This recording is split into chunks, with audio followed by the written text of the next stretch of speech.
Hello friends, आज हम लोग डिस्कस करने वाले हैं फायर ट्यूब बॉयलर्स। इससे पहले की वीडियो में मैंने आपको बॉयलर के अंदर क्या क्या सिस्टम्स यूज होते हैं, बॉयलर के क्या क्या टाइप्स होते हैं, बॉयलर को हम किस तरह से क्लासिफाई करते हैं, मैंने आपको प्रीवियस वीडियो में बताया था। इस प्रीवियस वीडियो को देखने के लिए आपको ऊपर एक लिंक शेयर हो रही होगी, आप उस पर क्लिक करके प्रीवियस वीडियो को देख सकते हैं। आज हम लोग पढ़ेंगे जो मैंने टाइप्स बताए थे कि बॉयलर के बेसिकली हम लोग जो ब्रॉडली क्लासिफाई करते हैं बॉयलर्स को, वो दो पार्ट्स में क्लासिफाई करते हैं। दो तरह के बॉयलर्स होते हैं, जो होते हैं फायर ट्यूब बॉयलर्स और वाटर ट्यूब बॉयलर्स। तो आज हम लोगों का जो लेक्चर है वो फायर ट्यूब बॉयलर्स का है। बेसिकली जो हमें फायर ट्यूब बॉयलर में जो बॉयलर्स पढ़ने हैं फायर ट्यूब बॉयलर के अंडर में, वो हमें 3 बॉयलर्स पढ़ने हैं जो सबसे ज्यादा इंपॉर्टेंट है और सबसे ज्यादा एग्जाम पॉइंट ऑफ व्यू से पूछे जाते हैं। उसमें सबसे पहला बॉयलर है आपका कोकरन बॉयलर। सेकंड जो हमें पढ़ना है वो पढ़ना है आपका लंकाशायर बॉयलर। थर्ड पढ़ना है हमें कॉर्निश बॉयलर एंड फोर्थ जो हमें पढ़ना है वो पढ़ना है आपको लोकोमोटिव बॉयलर एक अलग टाइप का बॉयलर है, ठीक है। तो हम लोगों को बेसिकली ये चारों बॉयलर आज के लेक्चर में पढ़ने हैं। बहुत इजी है, कोई दिक्कत वाली बात नहीं है ना। एक एक करके हम लोग इस बॉयलर को समझते हैं और बॉयलर की स्पेशली हम लोग कंस्ट्रक्शन और वर्किंग को समझना है कि बॉयलर किस तरह से वर्क करता है। आपको जो बोर्ड पर दिख रहा है ये लंकाशायर बॉयलर का लाइन डायग्राम आपको दिख रहा है, जिसकी हेल्प से हम लंकाशायर बॉयलर की आपका फंक्शन समझ सकते हैं।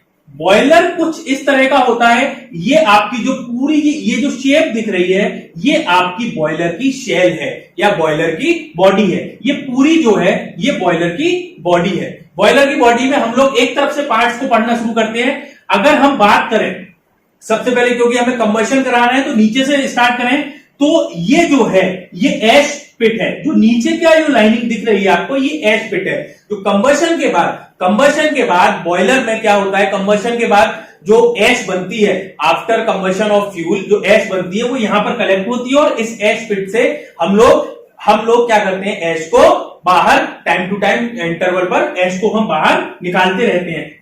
ऐश के ऊपर हमारी ग्रेट होती है। ग्रेट कुछ नहीं है, एक प्लेट, एक परफोरेटेड प्लेट है जिसके ऊपर हमारा फ्यूल रखा होता है और फ्यूल हमारा परफोरेटेड प्लेट पर फ्यूल की एक लाइनिंग्स होती है, लाइनिंग्स में फ्यूल हमारा रखा होता है और नीचे से हम हॉट एयर को पास कराते हैं, जिसकी हेल्प से ये कोल जो है, जो भी आपका फ्यूल है वो फ्यूल का कंबशन होता है। और फ्यूल का कंबशन होगा तो फ्यूल के कंबशन होने के बाद यहां पर फ्लू गैसेस जनरेट होती हैं। फ्लू गैसेस आपकी जनरेट होती हैं। तो ये पूरा जो पोर्शन है, इस पूरे पोर्शन को हम कंबशन चेंबर भी बोल सकते हैं। जो ये वाला पोर्शन है इसको हम कंबशन चेंबर भी बोल सकते हैं। ये आपका सिलिंड्रिकल शेल है जिसको हम बॉडी ऑफ द बॉयलर भी बोलते हैं, ठीक है। ये आपका बॉडी ऑफ द बॉयलर है। ये आपका जो पोर्शन है, ये वाला पोर्शन जो है ये आपका कंबशन चैम्बर है। इस कंबशन चैम्बर्स में से जो फ्लू गैसेस हैं वो फ्लू गैसेस इस तरह से मूव करती हैं। ये आपके बॉयलर का ड्रम है, बॉयलर ड्रम है जिसमें आपका स्टीम कलेक्ट होती है। इसको हम स्टीम कलेक्टर भी बोलते हैं। स्टीम कलेक्टर पर कुछ माउंटिंग्स लगी होती हैं। माउंटिंग्स क्या होती हैं? माउंटिंग्स वो डिवाइसेस होती हैं जिनके बिना आपका बॉयलर रन नहीं कर सकता, जो हमारे लिए इसेंशियल है। मैं आपको एक अलग से वीडियो बनाऊंगा बॉयलर की माउंटिंग्स और एक्सेसरीज के बारे में। अभी हम बेसिकली समझ लेते हैं। एक आपकी होती है steam stop valve. Steam stop valve क्या है? यहां से हम स्टीम को सप्लाई करते हैं। तो हम लोग जब वॉल्व को ओपन कर देते हैं तो जो स्टीम ऊपर कलेक्ट हुई है, ये स्टीम क्या होती है, आपकी टरबाइन की तरफ मूव करने लगती है। तो ये स्टीम स्टॉप वॉल्व है। ये आपका स्टीम स्टॉप वॉल्व के नीचे होता है एंटी प्राइमिंग पाइप। प्राइमिंग अपने आप में एक कंसेप्ट है जो मैं आपको किसी वीडियो में एक्सप्लेन करूंगा। और वैसे ही ये प्राइमिंग जो होता है वो बॉयलर की एफिशिएंसी को इंक्रीज करने के लिए हम लोग प्राइमिंग करते हैं। ये आपका सेफ्टी वॉल्व है। जब जैसे कुकर में सीटी होती है वैसा ही ये सेफ्टी वॉल्व है। जब किसी रीजन से बहुत ज्यादा प्रेशर इंक्रीज हो जाता है स्टीम का, तो ये सेफ्टी वॉल्व क्या हो जाता है, सेफ्टी वॉल्व डिफ्यूज हो जाता है और यहां से एक्स्ट्रा प्रेशर जो है स्टीम का रिलीज हो जाता है। उसके बाद आपका प्रेशर गेज है। प्रेशर गेज आपके स्टीम के प्रेशर को मेजर करके हम लोगों को आइडेंटिफाई नोटिफाई करता रहता है। ये आपका वाटर लेवल इंडिकेटर है। ये वाटर लेवल इंडिकेटर है जो बॉयलर के अंदर क्या लेवल है वाटर का, वाटर किस लेवल तक फिल्ड है, उस वाटर के लेवल को बताता है। ये आपका जो ब्लू लाइन से जो मैंने दिखाया है, ये पूरा की पूरा हर जगह वाटर भरा हुआ है। ये आपका वाटर भरा हुआ, और ये पूरा बॉयलर आपकी फायर ब्रिक लाइन के इसके चारों तरफ फायर ब्रिक लाइन्स होती हैं। और जो नीचे होता है, बॉटम में होता है आपका, ये होता है blow off cock. Blow off cock का फंक्शन क्या होता है? ब्लो ऑफ कॉक का फंक्शन मैंने आपको प्रीवियस वीडियो में भी बताया था। ब्लो ऑफ कॉक का फंक्शन होता है, जिसको हम बीओसी भी बोलते हैं, जब बॉयलर हमारा फंक्शन में नहीं है और बॉयलर के अंदर से हमें वाटर को निकालना है। बॉयलर के अंदर से वाटर को निकालना है तो क्या होगा? बॉयलर के अंदर से वाटर को निकालने के लिए ब्लो ऑफ कॉक को हम ओपन कर देंगे और इसके अंदर से पूरे के पूरे वाटर को हम लोग क्या कर देंगे? खाली कर लेंगे। ये फ्लू गैसेस निकलने के बाद, पहले फ्लू गैसेस जब अपनी हीट पूरी ट्रांसफर कर देती हैं, हीट ट्रांसफर करने के बाद क्या होता है? स्मोक बॉक्स के थ्रू पास होती हुई चिमनी से एटमॉस्फेयर में हम लोग फ्लू गैसेस को बाहर निकाल देते हैं। आपकी चिमनी पर एक इंस्पेक्शन बॉक्स लगा होता है या इंस्पेक्शन गेट लगा होता है, जिसकी हेल्प से हम बॉयलर को रेगुलर इंटरवल पर इंस्पेक्ट करते रहते हैं। बॉयलर का इंस्पेक्शन आपके लिए हमें पता है कि बहुत जरूरी होता है। तो क्योंकि फायर ट्यूब बॉयलर्स में मैंने बताया था ये इजी इंस्पेक्टेड बॉयलर्स होते हैं, तो इसका इंस्पेक्शन हम लोग यहां से चिमनी के पास एक गेट लगा होता है, इंस्पेक्शन गेट लगा होता है, उसकी हेल्प से हम लोग क्या करते हैं? इसका क्या करते हैं? बॉयलर का टाइम टू टाइम इंस्पेक्शन करते रहते हैं। फायर ट्यूब बॉयलर में मैंने आपको बताया था एक कॉमन चीज होती है कि जहां पर भी हमें स्टीम का प्रेशर जो है, वर्किंग प्रेशर हमें अप टू 20 बार चाहिए होता है, वहां पर हम लोग फायर ट्यूब बॉयलर्स को यूज करते हैं। और कोकरेंट बॉयलर में जो प्रेशर की रेंज है जो हम जनरेट कर सकते हैं, वो आपकी 5 बार टू 20 बार तक हम लोग बॉयलर का प्रेशर, स्टीम के प्रेशर को हम जनरेट कर सकते हैं। जो वर्किंग प्रेशर होता है वो 5 टू 20 बार होता है। ये जो शेल है, ये बॉयलर की जो बॉडी है, इसकी जो हाइट है, टोटल जो हाइट होती है वो आपकी 6 मीटर की होती है।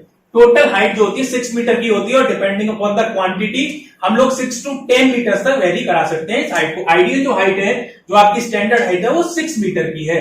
और जो शेल का डायमीटर का मतलब बॉयलर का डायमीटर, जो बॉयलर शेल का जो डायमीटर है वो 2.75 मीटर का होता है, और ये अप टू 4 मीटर तक वेरी कर सकता है। 2.5 टू 4 मीटर तक वेरी करता है। और स्टैंडर्ड जो डायमीटर होता है वो 2.75 मीटर का आपका शेल डायमीटर होता है। और इसमें जो स्टीम है, स्टीम की जो कैपेसिटी होती है, इस बॉयलर की स्टीम कैपेसिटी होती है वो आपकी 3500 से लेके 4000 kilo per hour, 3500 to 4000 KG per hour steam को ये जनरेट कर सकता है।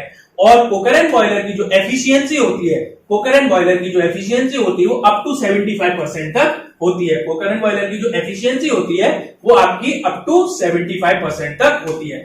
अगर हम इसका इंट्रोडक्शन की बात करें तो पहला, अगर क्लासिफिकेशन की बात करें तो फर्स्ट क्लासिफिकेशन ये आपका फायर ट्यूब बॉयलर है। सेकंड क्लासिफिकेशन आपको दिख रहा है, इसके अंदर कैसा है, ये आपका वर्टिकल बॉयलर है, ये आपका वर्टिकल बॉयलर है। पहला फायर ट्यूब बॉयलर, दूसरा वर्टिकल बॉयलर। अगर तीसरे क्लासिफिकेशन की बात करें तो यहां पर कोई भी फोर्स्ड आपका हम लोग फ्लो नहीं करा रहे, इसीलिए ये नेचुरल ड्राफ्ट बॉयलर है। ठीक है ना?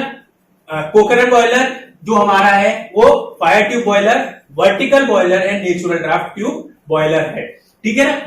और नेचुरल ड्राफ्ट ट्यूब बॉयलर क्यों है? क्योंकि इसमें हम लोग अगर पढ़ेंगे तो इसमें इतना प्रेशर डिफरेंस होता है, फ्लो गैसेज में इतना प्रेशर डिफरेंस होता है। बर्नौलीज थ्योरम के अकॉर्डिंग हमें पढ़ा है कि अगर प्रेशर डिफरेंस है तो हमारी फ्लो गैसेज अपने आप ही फ्लो कर जाती हैं, बाहर निकल जाती है। इसमें हम कोई भी फैन का यूज नहीं करते हैं, कोई भी फोर्स्ड फ्लो हम लोग नहीं कराते। अब इसकी एक बार वर्किंग समझते हैं कि स्टीम जनरेट कैसे हो रही है। ये डोम है, ये डोम आप ये मान के चलिए कंप्लीटली फिल है।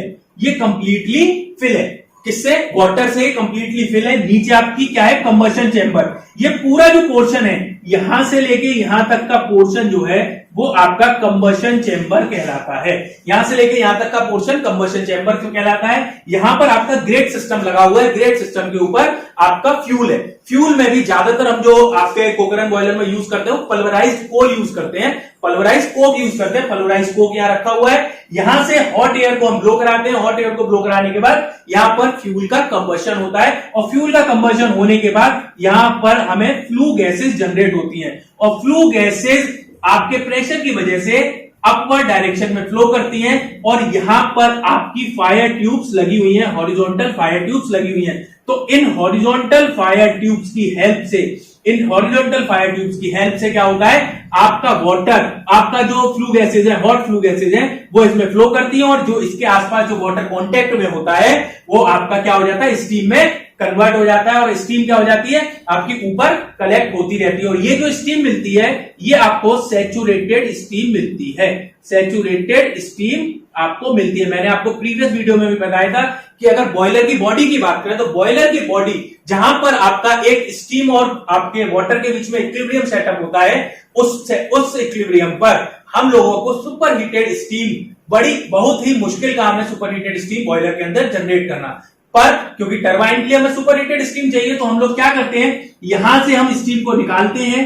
स्टीम को निकालने के बाद स्टीम को हम लोग इस जो फ्लू गैसेस का फ्लो है इसमें से पास करते हैं। इसमें से पास करने के बाद स्टीम और एडिशनल आपकी हीट को एब्जॉर्ब करती है और सुपर हीटेड स्टीम में कन्वर्ट हो जाती है, और इस स्टीम को हम टरबाइन पर एक्सपेंड होने के लिए भेज देते हैं। तो ये हम कब निकालते हैं super heated steam? At the time of expansion, जब हमें स्टीम को स्टीम को भेजना है टरबाइन के लिए, एक्सपेंशन के लिए स्टीम को भेजना है। तो क्या हुआ, यहां से फ्लू गैसेस जनरेट हुई।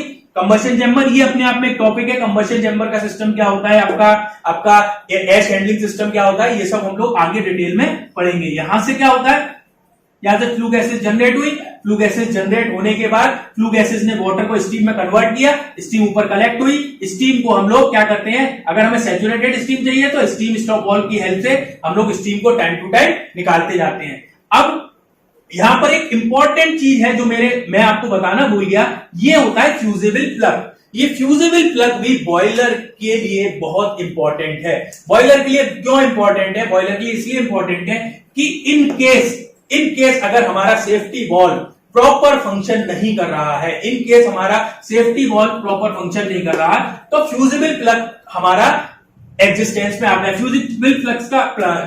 फ्यूजिबल प्लग का क्या काम होता है, मान लो कि फीड वाटर पंप से जो वाटर में सप्लाई हो रही है, सप्लाई आ रही है, वो सप्लाई अगर हमारी रुक जाती है तो क्या होगा, स्टीम का प्रेशर बढ़ जाएगा, स्टीम का टेम्परेचर बढ़ जाएगा, और टेम्परेचर बढ़ गया तो क्या होगा, एक कंडीशन ऐसी आएगी कि ये जो ट्यूब्स हैं ये ओवर हीटेड होने लगेंगी। ओवर हीटेड होने लगेंगी तो ये फ्यूजिबल प्लग क्या होगा, फ्यूजिबल प्लग क्या हो जाएगा, मेल्ट हो जाता है, सर्किट ब्रेक हो जाता है, और हमारा बॉयलर जो एक्सटिंग्विश हो जाता है, बॉयलर हमारा फंक्शन काम करना बंद कर देता है। एक इस केस में या तो फीड वाटर पंप काम नहीं कर रही है, या फिर ड्यू टू स्केलिंग या ड्यू टू कोरोजन आपके बॉयलर के अंदर टेम्परेचर एक पर्टिकुलर परमिसिबल लिमिट से ज्यादा हो रहा है, तो क्या होगा, ये फ्यूजिबल प्लग आपका मेल्ट हो जाएगा और आप बॉयलर को एक्सटिंग्विश कर देगा, बॉयलर के फंक्शनिंग को रोक देगा। ये भी एक तरह की सेफ्टी डिवाइसेस होती है। यहां पर वाटर लेवल इंडिकेटर लगा हुआ है, time to time water level indicator को चेक करते रहते हैं कि बॉयलर में वाटर की जो लेवल है वो क्या है। ये ब्लो ऑफ कॉक है। ब्लो ऑफ कॉक का फंक्शन है, जब भी आपको चिमनी में, जब भी आपको बॉयलर का फंक्शन रोकना होता है, और बॉयलर के अंदर स्टेशनरी वाटर भरा रहता है, अगर हम वाटर को ऐसे ही छोड़ देंगे लंबे समय तक, अगर बॉयलर फंक्शन में नहीं है तो हम बॉयलर को ऐसे ही छोड़ देंगे तो उसमें कोरोजन होने के चांसेस बढ़ जाते हैं। कोरोजन होने के चांसेस बढ़ जाते हैं, इस वजह से हम क्या करते हैं, ब्लो ऑफ कॉक की हेल्प से हम जो वाटर है, बॉयलर के अंदर जो वाटर भरा हुआ है उसको हम लोग बाहर निकाल लेते हैं। जो फ्लू गैसेस इस ट्यूब में वो भी, और जाने के बाद इसने अपनी हीट, एक तरह से हीट एक्सचेंजर की तरह वर्क किया, और हीट एनर्जी क्या है, वाटर को सप्लाई की, उसका फ्लू गैसेस क्या होती है, फ्लू गैसेस चिमनी की हेल्प से हम लोग एटमॉस्फेयर में रिलीज कर देते हैं। यहां पर एक इंस्पेक्शन गेट होता है। इस इंस्पेक्शन गेट, आपको छोटा दिख रहा है, इतना बड़ा गेट होता है कि हम इंस्पेक्शन गेट में किसी आदमी को अंदर एंटर करा के बॉयलर के इंटरनल पार्ट्स का इजीली इंस्पेक्शन कर सकते हैं। ये आपकी पूरी प्रॉपर वर्किंग है, किस तरह से बॉयलर की कंस्ट्रक्शन और वर्किंग है आपके कोकरन बॉयलर की। नेक्स्ट बॉयलर जो हम देखना है वो हम देखते हैं लंकाशायर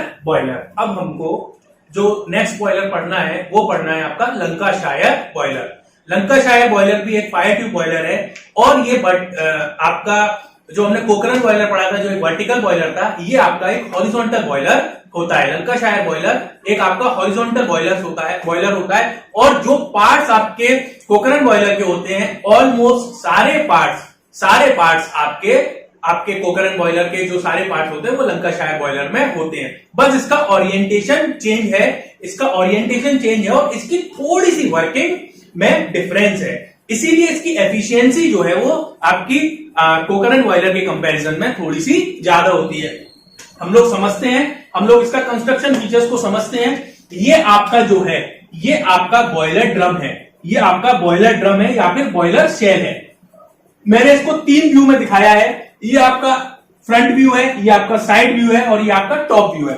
3 व्यू से हम लोग इसकी वर्किंग को समझेंगे, क्योंकि इसकी वर्किंग थोड़ी सी डिफिकल्ट है। ये आपका बॉयलर ड्रम है, इसके अंदर 2 फायर ट्यूब्स होती हैं। ऐसे समझो, अगर ये मेरा बॉयलर ड्रम में अगर मैं 2 फिंगर्स की बात करूं, 2 फिंगर्स इस तरह से प्लेस होंगी। ये जो 2 फिंगर्स हैं ये आपकी फायर ट्यूब्स हैं। ये फायर ट्यूब्स इस तरह से प्रेजेंट होगी, और बॉयलर आपका ऐसे है। तो आप जब आप इसको फ्रंट व्यू में देखेंगे तो आपको सिर्फ एक ट्यूब दिखाई देगी, पीछे वाली ट्यूब दिखाई नहीं देगी। तो जो फ्रंट व्यू में ट्यूब दिखाई गई है वो आपके दोनों ट्यूब का प्रोजेक्शन है।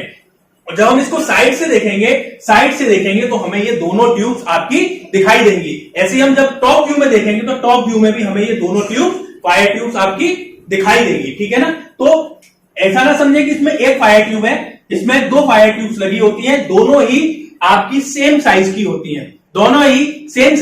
इसका जो स्पेसिफिकेशन होता है, आपका लंकाशायर बॉयलर का जो स्पेसिफिकेशन होता है, जो डायमीटर ऑफ द सेल है, इस जो सेल का जो डायमीटर होता है वो 2 to 3 मीटर का होता है।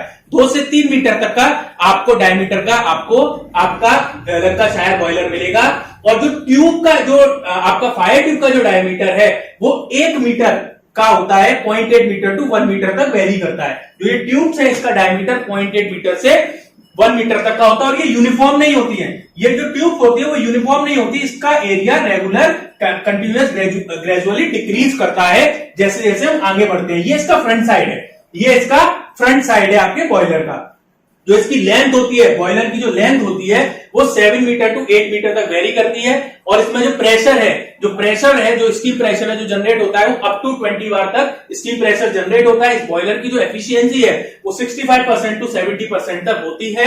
और इसमें जो स्टीम कैपेसिटी होती है, जो स्टीम जनरेट होती है, वो आपकी up to 8000 kg per hour तक स्टीम जनरेट करता है। इसकी वर्किंग को समझते हैं। कंस्ट्रक्शन वही है, ज्यादातर डिवाइसेस वही है, सेफ्टी वॉल्व्स लगे होते हैं, ग्रिड सिस्टम लगा होता है, एयर हैंडलिंग प्लांट लगा होता है, सब कुछ लगा होता है। इसकी वर्किंग को समझना हम लोगों के लिए थोड़ा सा जरूरी है। आप ऐसे समझिए, बॉयलर ड्रम के अंदर 2 फायर ट्यूब्स में सारी फायर ट्यूब से वही सिस्टम, कंबशन चेंबर में क्या ग्रेड सिस्टम लगा हुआ है जिसके ऊपर कोर है, और नीचे इसके एश पिट है।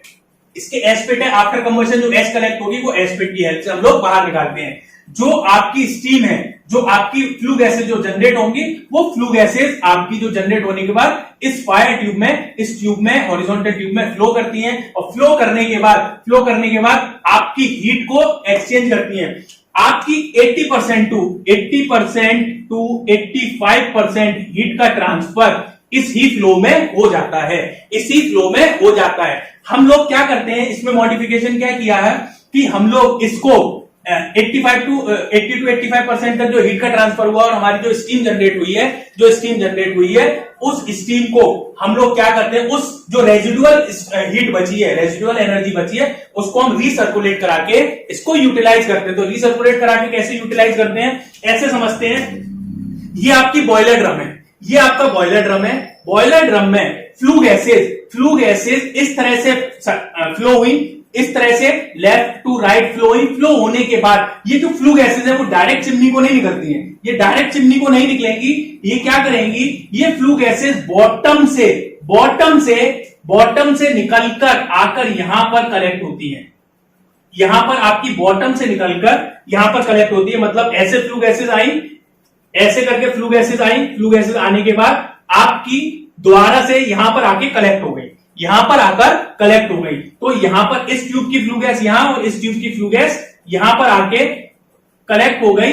और ये वाली जो फ्लू गैसेज है वो ना इधर जा सकती है ना इधर जा सकती है। ये फ्लू गैसेज आपकी यहां कलेक्ट होंगी और ये फ्लू गैसेज यहां पर कलेक्ट होने के बाद क्या होती है, दोबारा से रीहीटिंग करने के लिए या फिर जो रेजिडुअल एनर्जी बची है उसको एक्सचेंज कराने के लिए दोबारा से हम ट्यूब्स के ऊपर से पास कराते हैं, ट्यूब्स के ऊपर से पास कराते हैं। और ट्यूब्स के ऊपर से पास कराने के बाद जो बची हुई एनर्जी है वो भी वाटर को एक तरह से प्री हीटिंग में यूटिलाइज होती है। और प्री हीटिंग में यूटिलाइज होने के बाद क्या होती है, एनर्जी ट्रांसफर होती है, वाटर की एनर्जी ट्रांसफर होती है। और देन ये जो दोनों जो आपकी फ्लू गैसेज आ रही हैं ये कंबाइंड होकर चिमनी की हेल्प से एटमॉस्फेयर में निकल जाती हैं। ये जो बॉयलर है, ये बॉयलर में भी जो ड्राफ्ट यूज होती है वो नेचुरल ड्राफ्ट यूज होती है आपकी। यहां पर भी हम कोई भी फोर्स ड्राफ्ट को यूज नहीं करते, हम लोग नेचुरल ड्राफ्ट को यूज करते हैं। ये आपका नॉर्मल आपका लंकाशायर बॉयलर है। लंकाशायर बॉयलर का डायग्राम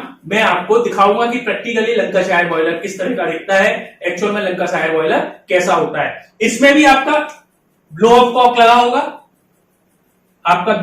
लगा होगा, जो आपका जब भी बॉयलर फंक्शनिंग में नहीं होगा तो आपका क्या होगा, आप उससे वाटर को जब भी यूज नहीं होगा तो वाटर को आप निकाल सकते हैं। ठीक है ना। ये इजी टू कंस्ट्रक्ट होते हैं। फायर ट्यूब बॉयलर में मैंने बताया था, आप प्रीवियस वीडियो में जाकर देख सकते हैं।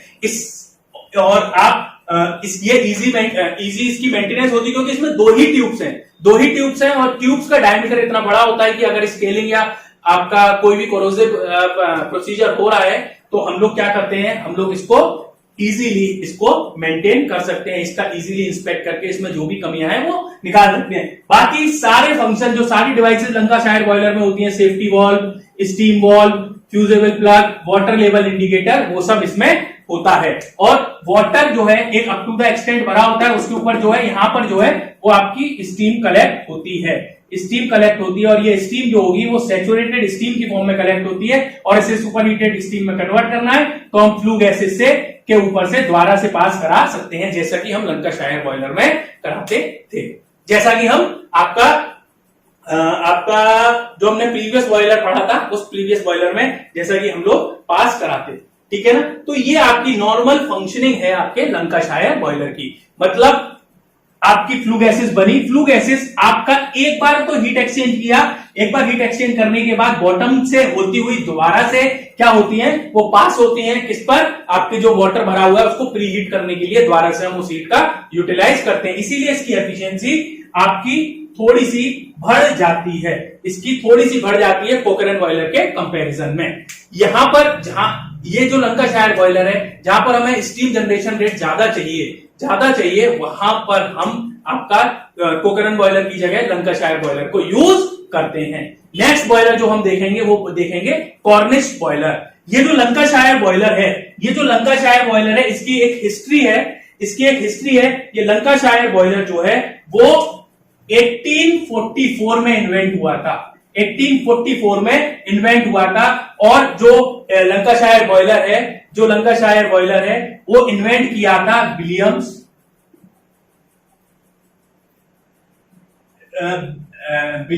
फेयर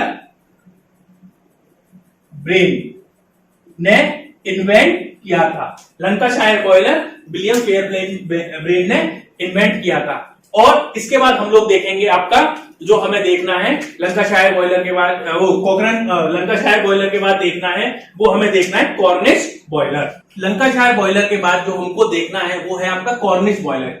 कॉर्निश बॉयलर और लंकाशायर बॉयलर ऑलमोस्ट सेम है, बस डिफरेंस क्या है, डिफरेंस ये है कि आपके लंकाशायर बॉयलर में आपकी 2 फायर ट्यूब यूज होती थी, कॉर्निश बॉयलर में आपकी 2 फायर ट्यूब की जगह एक सिंगल फायर ट्यूब यूज होती है। और सिंगल फायर ट्यूब भी इसेंट्रिक नहीं होती है। सिंगल फायर ट्यूब भी क्या होती है, आपकी सेंटर में नहीं होती, वो थोड़ी सी उसकी इसेंट्रिसिटी होती है। इसेंट्रिसिटी होने का कारण भी है कि जब स्टीम जनरेट होती है तो वाटर क्या होता है, वाटर की जो लेवल होती है, ड्रम जो है बॉयलर ड्रम वो कंप्लीटली फिल्ड नहीं होता, वो उसमें थोड़ा सा हम स्पेस देते हैं। स्पेस देने की वजह से वाटर के लगभग सेंटर में ये आ जाती है।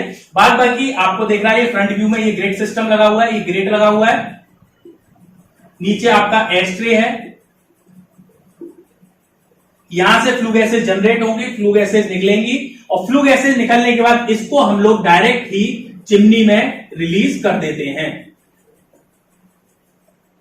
चिमनी की हेल्प से हम लोग डायरेक्ट क्या करते हैं, आपको बाहर निकाल देते हैं। इसीलिए यहां पर जो हीट जो है प्रॉपर फुल्ली कंप्लीटली यूटिलाइज नहीं हो पाती है, इसीलिए हम लोग इसको जो कॉर्निश बॉयलर है उसको हम कम यूज करते हैं, इसीलिए इसकी एफिशिएंसी भी कम होती है। इसकी जो स्पेसिफिकेशन है, जो लेंथ होती है वो 4 to 7 मीटर की होती है। जो फायर ट्यूब्स का डायमीटर होता है वो आपका 0.5 to 0.8 mm तक का होता है। जो बॉयलर शेल का जो डायमीटर होता है वो 1.25 मीटर से 1.75 मीटर तक का होता है। उसके बाद जो प्रेशर होता है वो 20 बार और ऑलमोस्ट इसको 5 to 10 बार प्रेशर स्टीम के लिए हम लोग यूज करते हैं। ठीक है, ये भी एक स्टेशनरी टाइप का एग्जांपल है, stationary type fire tube boiler है। और दूसरा आपका ये भी हॉरिजॉन्टल बॉयलर है, ये ऑलमोस्ट आपका कोकरन बॉयलर के सिमिलर है, कोकरन बॉयलर के सिमिलर है। सॉरी, ये कोकरन बॉयलर के नहीं, ये आपका ऑलमोस्ट आपका जो बॉयलर होता है लंकाशायर बॉयलर जो है उसके सिमिलर है। बस दोनों में डिफरेंस क्या है, वहां पर 2 फायर ट्यूब्स यूज होती है, यहां पर 1 फायर ट्यूब यूज होती है। और लंकाशायर बॉयलर में भी depending upon the steam capacity हम 2 या 3 ट्यूब्स को भी यूज कर सकते हैं। ऐसा कोई कंपल्शन नहीं है कि 2 ही ट्यूब यूज होती है, 2, 3, 4 tubes depending upon the size of the boiler हम लोग नंबर ऑफ ट्यूब्स को बढ़ा सकते हैं। पर जो हमारा कॉर्निश बॉयलर है उसमें आपकी 1 ही ट्यूब यूज होती है, सिंगल ट्यूब फायर ट्यूब आपकी यूज होती है। ये आपका कॉर्निश बॉयलर होता है। ठीक है, नेक्स्ट जो हमें पढ़ना है वो आपका लोकोमोटिव बॉयलर पढ़ना है। ठीक है, हम लोग जो पढ़ने जा रहे हैं, अब हम लोग जो पढ़ने जा रहे हैं वो पढ़ने जा रहे हैं लोकोमोटिव बॉयलर, जो हमारा लास्ट है फायर ट्यूब बॉयलर का एग्जाम्पल। ये भी एक हॉरिजॉन्टल बॉयलर है और ये स्टेशनरी बॉयलर नहीं है, ये मूविंग बॉयलर है। ये आपका मूविंग बॉयलर है जो हमारे लोकोमोटिव्स में पुराने टाइम पर यूज होता था, अभी तक जो हमने प्रीवियस 3 जो बॉयलर्स पढ़े हैं वो आपके स्टेशनरी बॉयलर्स होते हैं। ये आपका क्या है, मूविंग बॉयलर है, ये स्टेशनरी बॉयलर नहीं है। और ये जो स्टीम इंजन यूज होते थे, स्टीम इंजन उसमें यूज होता था, लोकोमोटिव्स में स्टीम इंजन में यूज होता था। आजकल ये हम लोग ने ऑब्सोलीट कर दिया है क्योंकि ये इसका जो साइज है वो थोड़ा सा बल्की है और साथ में लॉन्ग डिस्टेंस के लिए हम लोग लोकोमोटिव्स को या स्टीम इंजन को यूज नहीं कर सकते कि कितना कोल हम लोग एक साथ ले जाएंगे। ठीक है ना, अगर कोल पर चल रहा है तो लोकोमोटिव इंजन जो स्टीम बॉयलर है वो आपका कोल बेस्ड है, अगर डीजल पर चल रहा है तो वो डीजल इंजन है। ठीक है ना, तो इसकी फंक्शनिंग भी ऑलमोस्ट सेम होती है। यहां पर ये पूरा कंबशन चैम्बर लगा हुआ है, इस कंबशन चैम्बर से क्या होता है, यहां पर कंबशन चैम्बर पर कोल या आपका अगर लिक्विड यूज कर रहे हैं तो डीजल लगा हुआ है, डीजल ग्रेट पर है, ग्रेट के नीचे एस्पिट लगी हुई है। एस्पिट लगे होने के बाद इसमें जो है जो हॉट फ्लू गैसेज हैं, हॉट फ्लू गैसेज जो हैं वो इन फायर ट्यूब्स में आपकी क्या करती है, मूव करती है। नीचे की जो ट्यूब्स होती हैं वो ऑर्डिनरी फायर ट्यूब्स होती हैं, जो सिंपली आपकी क्या करती हैं, वाटर को स्टीम में कन्वर्ट करती हैं। ऊपर की जो फायर ट्यूब्स होती हैं वो आपकी जो होती हैं वो आपकी सुपर हीटेड ट्यूब्स होती हैं, जिनका काम होता है आपके स्टीम को, जो स्टीम जनरेट हुई है उसको सुपर हीटेड स्टीम में कन्वर्ट करना। ये जो ट्यूब्स हैं अगर मैं बताऊं तो जो ऊपर की ट्यूब्स होती हैं उनका डायमीटर बड़ा होता है, ग्रेजुअली जैसे कि नीचे की ट्यूब्स में हम आते जाते हैं, जैसे हम नीचे की ट्यूब्स में आते जाते हैं वैसे नंबर ऑफ ट्यूब्स तो ज्यादा होती जाती हैं और उनका डायमीटर जो है वो रिड्यूस होता जाता है, डायमीटर नीचे की तरफ क्या होता जाता है, कम होता जाता है। मतलब स्मॉल डायमीटर्स की डेंस ट्यूब्स, काफी नंबर ऑफ ट्यूब्स बहुत ज्यादा होती हैं, ऊपर जो सुपर हीटेड ट्यूब्स होती हैं वो कम होती हैं। तो क्या होगा, hot flu gases in tubes के अंदर फ्लो करेगी और सारा की सारा वाटर जो है इन ट्यूब्स के बीच में भरा हुआ है। इन ट्यूब्स के बीच में ये जो पोजीशनिंग है ये सारा क्या है, वाटर यहां पर फिल्ड है, ये वाटर हमारा ये फिल्ड है, वाटर फिल्ड है। और सेम यहां पर वाटर लेवल इंडिकेटर लगा हुआ है। ये वाटर लेवल इंडिकेटर वाटर के लेवल को बताता है। Safety valve, whistle, main whole, chamber, chimney, ये सारा फंक्शन वही है। इसकी जो स्पेसिफिकेशन है, इसमें जो number of super heated tubes लगी होती है, जो ऊपर की साइड लगी होती है, वो 30 होती है, 38 होती है। नंबर ऑफ ऑर्डिनरी ट्यूब्स जो नीचे की तरफ होती हैं, वो लगभग 160 टू 150 तक वेरी करती हैं। जो आपकी ऑर्डिनरी ट्यूब्स का जो साइज होता है, नीचे वाली ट्यूब्स का साइज होता है, उनका जो डायमीटर होता है वो 5.72 सेंटीमीटर का होता है। इसमें जो प्रेशर जनरेट होता है, जो स्टीम का प्रेशर रहता है, वो 15 बार तक होता है। और जो स्टीम की कैपेसिटी होती है, स्टीम जनरेशन कैपेसिटी है, वो 9000 kg पर आवर की कैपेसिटी होती है। और इसकी एफिशिएंसी जो है आपके लोकोमोटिव बॉयलर की, वो आपकी 70% तक होती है।